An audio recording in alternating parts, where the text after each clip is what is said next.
23 23 రాజ్ రాచకొండ డైరెక్షన్లో వచ్చిన మూవీ ఇది. ఈ డైరెక్టర్ ఫేమస్ మూవీ ఏదైనా చెప్పాలి అంటే ప్రియదర్శి యాక్ట్ చేసిన మల్లేశం అనే మూవీని డైరెక్ట్ చేశారు. ఈ movie last month theatre release అయింది. ఇప్పుడు ప్రైమ్లో అవైలబుల్గా ఉంది. సో ఇంకా ఈ మూవీ రివ్యూలోకి వెళ్ళే ముందు మన ఛానల్ని ఇంకా సబ్స్క్రైబ్ చేసుకోకపోతే ఇప్పుడే సబ్స్క్రైబ్ చేసుకోండి. 23 ఈ నెంబర్కి మూవీతో ఒక కోర్ రిలేషన్ ఉంటుంది. సో దీని గురించి నేను చెప్పేస్తే ఇంకా మూవీలో ఉండే మెయిన్ పాయింట్ రివీల్ అయిపోయినట్టే. అది చెప్పకుండా మూవీ గురించి మాట్లాడుకుందాం. మూవీ మొత్తం ఏపీటీజీలో జరిగిన కొన్ని ఇన్సిడెంట్స్ నుంచి తీసుకున్నారు. ఈ 23 అనే మూవీలో మెయిన్గా 1991లో సుండూరులో జరిగిన మాస్ కిల్లింగ్స్ గురించి చూపిస్తారు. 1993లో చిలకలూరుపేటలో జరిగిన బస్ బర్నింగ్ గురించి, ఇంకా 1997లో జూబ్లీ కార్ బాంబ్ కేసు గురించి చూపిస్తారు. సో ఈ మూవీ 90స్లో జరుగుతున్న కథ. ఆ రోజుల్లో ఉన్న వివక్ష గురించి చూపిస్తారు. ఆ టైంలో జస్టిస్ అనేది ఎవరికి ఎలా జరిగేది అనేది కూడా చూపిస్తారు. ఒక తప్పు చేస్తే లైఫ్ మొత్తం ఎలా ఎఫెక్ట్ అవుతుంది, ఎలా చేంజ్ అయిపోతుంది, ఎన్ని లైఫ్స్ దీనివల్ల ఎఫెక్ట్ అవుతాయి, ఇలా మంచి పాయింట్స్ పట్టుకున్నారు. లైఫ్ సెకండ్ ఛాన్స్ ఇచ్చిందా లేదా అనేది సినిమా చూసి తెలుసుకోవాలి. మెజారిటీ ఆఫ్ ది మూవీ జైల్లో ఉంటుంది. మూవీ స్టార్టింగ్ రాగా స్టార్ట్ అవుతుంది. ఇక్కడంతా క్యారెక్టర్ ప్రొసీడింగ్స్ ఇదంతా ఉంటుంది. మెల్లిగా జైలుకి షిఫ్ట్ అవుతుంది. కొంచెం స్లో పేస్డ్గా ఉంది movie. Drama kind of movie ఇది.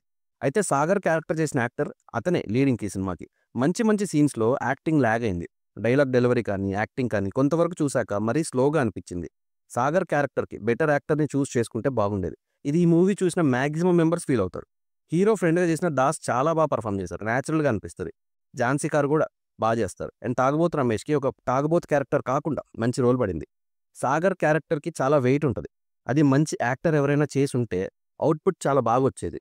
ఈవెన్ సుశీల క్యారెక్టర్ ప్లే చేసిన అమ్మాయి కూడా బాగానే చేసింది. ఈ మూవీలో జైల్ లైఫ్ గురించి బాగా చూపిస్తారు. మనిషి జైల్లో ఫేస్ చేసే సిచ్యువేషన్స్ ఇదంతా చూపిస్తారు. 90స్లో మూవీ కనుక అక్కడ లైఫ్ స్టైల్ని ఇవన్నీ బాగా హ్యాండిల్ చేశారు. మ్యూజిక్ కూడా ఎమోషనల్గా ఉంటుంది కొన్ని సీన్స్లో. మనిషి అనేవాడు తప్పు చేస్తాడు, కానీ తర్వాత ఎంతో కొంత మారుతాడు, రిలీజ్ అవుతాడు అనే పాయింట్ చూపిస్తారు. క్లైమాక్స్లో ఎమోషనల్ అనిపిస్తుంది. ఇది అందరూ కనెక్ట్ అయ్యేలా కాదు. Depends on how you are experiencing this movie. ఈ మూవీని ఎలా అర్థం చేసుకుంటున్నారు అనే దాని మీద బేస్ అయి ఉంటుంది. అయితే మూవీ ఎండింగ్లో నాకు తెలిసిన ఇంకో విషయం ఏంటంటే ఇది ఒక రియల్ స్టోరీ అంట. ఇప్పటికీ ఈ కేసులో స్ట్రగుల్ అవుతున్న వాళ్ళు ఉన్నారు. ఇంకా పర్ఫార్మెన్సెస్ వైజ్ ఝాన్సీ, తాగుబోతు రమేష్, పవన్, తన్మయ్ అందరు బాగా చేశారు. హీరోగా చేసిన తేజ డిసప్పాయింట్ చేశాడు. Music by robin is okay. Cinematography కూడా బాగానే ఉంది. Writer, producer, director Rajkonda did decent job. Movie కొంచెం స్లోగా అనిపిస్తుంది కానీ బోర్ కొట్టలేదు నాకైతే. ఫ్యామిలీతో చూడాలి అనుకున్నా చూడొచ్చు. నాకైతే వన్ టైం వాచ్ మూవీ లాగా అనిపించింది. మీరు చూస్తే ఏమనిపించిందో నాకు కామెంట్ చేయండి. నా రివ్యూ నచ్చితే సబ్స్క్రైబ్ చేసుకోండి.